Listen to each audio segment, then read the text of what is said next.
എസ്തേർ 13-ാം അധ്യായം. യഹൂദരെ നശിപ്പിക്കാൻ കൽപ്പന. കത്തിൻ്റെ പകർപ്പ്. അഹസ്വേരോസ് മഹാരാജാവ് ഇന്ത്യ മുതൽ എത്യോപ്യ വരെയുള്ള 127 പ്രവിശ്യകളിലെ ഭരണാധിപന്മാർക്കും അവരുടെ കീഴിലുള്ള നാടുവാഴികൾക്കും എഴുതുന്നത്.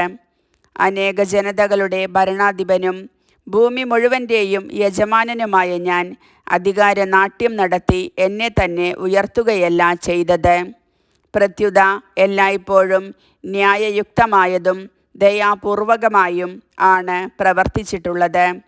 എൻ്റെ എല്ലാ പ്രജകളും പൂർണ്ണമായ സ്വസ്ഥതയിൽ വസിക്കുന്നതിനും അങ്ങനെ എൻ്റെ രാജ്യത്തെ സമാധാനപൂർണമാക്കുന്നതിനും അതിൻ്റെ ഏതു ഭാഗത്തും ആർക്കും സഞ്ചരിക്കാൻ കഴിയുമാറ് അതിനെ സുരക്ഷിതമാക്കുന്നതിനും എല്ലാവരും ആഗ്രഹിക്കുന്ന സമാധാനം പുനഃസ്ഥാപിക്കുന്നതിനും ഞാൻ തീരുമാനിച്ചിരിക്കുന്നു.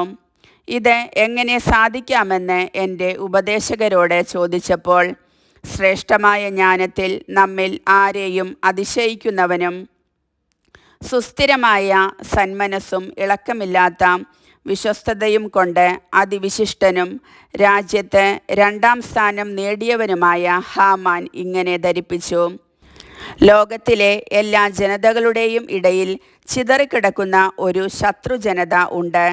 അവരുടെ നിയമങ്ങൾ മറ്റു ജനതകളുടെ നിയമങ്ങൾക്ക് വിരുദ്ധമാണ്. അവർ തുടർച്ചയായി രാജാക്കന്മാരുടെ കൽപ്പനകൾ അവഗണിക്കുന്നു. അങ്ങനെ നാം അത്യധികം ആഗ്രഹിക്കുന്ന രാജ്യത്തിൻ്റെ ഐക്യം സാധിക്കാതെ വന്നിരിക്കുന്നു. ഈ ജനത മാത്രം എല്ലാ മനുഷ്യർക്കും എതിരായി എക്കാലവും വഴിപിഴച്ച വിചിത്ര ജീവിത രീതിയും നിയമങ്ങളും പുലർത്തുന്നു.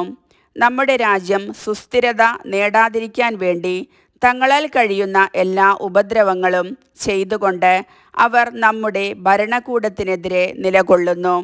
അതുകൊണ്ട് ഈ വർഷം 12-ാം മാസമായ ആദാർ മാസം 14-ാം ദിവസം എല്ലാ കാര്യങ്ങളുടെയും ചുമതല വഹിക്കുന്നവനും നമ്മുടെ 2ാമത്തെ പിതാവുമായ ഹാമാൻ്റെ കത്തുകളിൽ എടുത്തു പറഞ്ഞിട്ടുള്ളവരെയെല്ലാം ഭാര്യമാരോടും കുട്ടികളോടുമൊപ്പം പരിപൂർണമായി നിർദ്ദയം അവരുടെ ശത്രുക്കളുടെ വാളിനിരയാക്കി നശിപ്പിക്കണമെന്ന് ഞാൻ കൽപ്പിക്കുന്നു.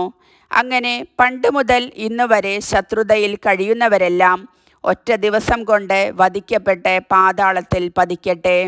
നമ്മുടെ ഭരണകൂടം പരിപൂർണമായി സുരക്ഷിതവും ഉപദ്രവമേൽക്കാത്തതുമായി ഇനിമേൽ നിലനിൽക്കട്ടെ. കർത്താവിൻ്റെ വചനം.